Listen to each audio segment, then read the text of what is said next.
ભક્તો, અત્યારે વાનપ્રસ્થાશ્રમ લઈ અને વનમાં નથી જવાનું, પણ તમે તમારા ઘરે જીવનને સાદું બનાવી દો.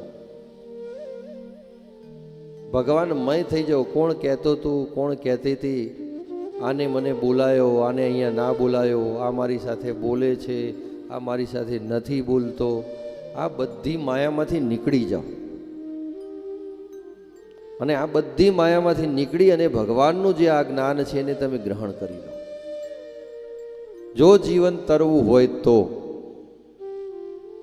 બાકી તો આવી 100 ભાગવત કથાઓ સાંભળશો, પણ જો એનું જ્ઞાન જે છે એ મગજની અંદર ધારણ ના કર્યું ને તો બધું વ્યર્થ છે. ભાગવતને જીવવાનું છે. ભાગવતના જે આપણને નિયમો બતાવ્યા છે, જે રીતે જીવન જીવવાની શૈલી શ્રીમદ ભાગવત બતાવે છે, તો એનું આચરણ કરવાનું છે. ને આચરણ જ્યારે તમે કરશો ને તો તમને ખૂબ આનંદ આવશે. અને એ આચરણની અંદર તમે ભગવાનની સ્મરણ હંમેશા રહે. એના માટે વધારે નહીં પણ નિયમિત રીતે તમારા ઘરની અંદર શ્રી ગોરખપુર ગીતા પ્રેસનું ભાગવતજી મળે છે. 2 સ્કંદની અંદર છે. એક બાજુ સંસ્કૃતના શ્લોક છે, એક બાજુ ગુજરાતી લખેલું છે. એને ઘરમાં વસાવો અને રોજ નિત્ય ભાગવતજીની સેવા કરો, પૂજા કરો. અને વધારે નહીં તો એનો એક પાઠ જે છે ને નિયમિત રીતે તમે ઘરની અંદર એ પાઠ કરવાનું રાખો. માત્ર પાઠનો પ્રભાવ એવો છે કે તમારું ઘર જે છે ને એ સ્વર્ગ જેવું બની જશે, જાણે વૈકુંઠ ધામ છે એવું બની જશે.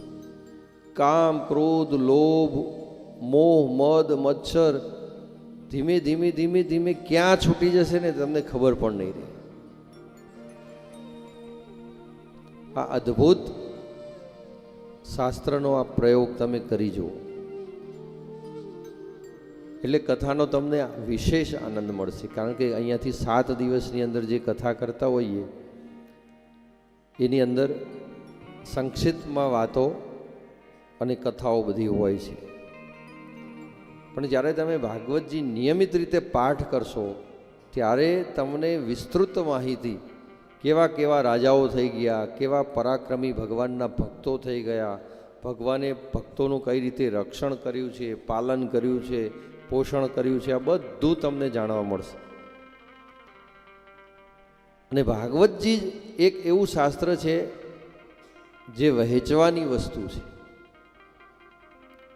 તમે જ્ઞાન પ્રદાન કર્યું તો તમે બીજા 10ને જ્ઞાન પ્રદાન કરો, એ 10 બીજા 10ને જ્ઞાન પ્રદાન કરે. આ વહેંચવાની વસ્તુ છે. પિબત ભાગવતમ રસમાલય મુહુ રહુ રસિકો ભાવુક.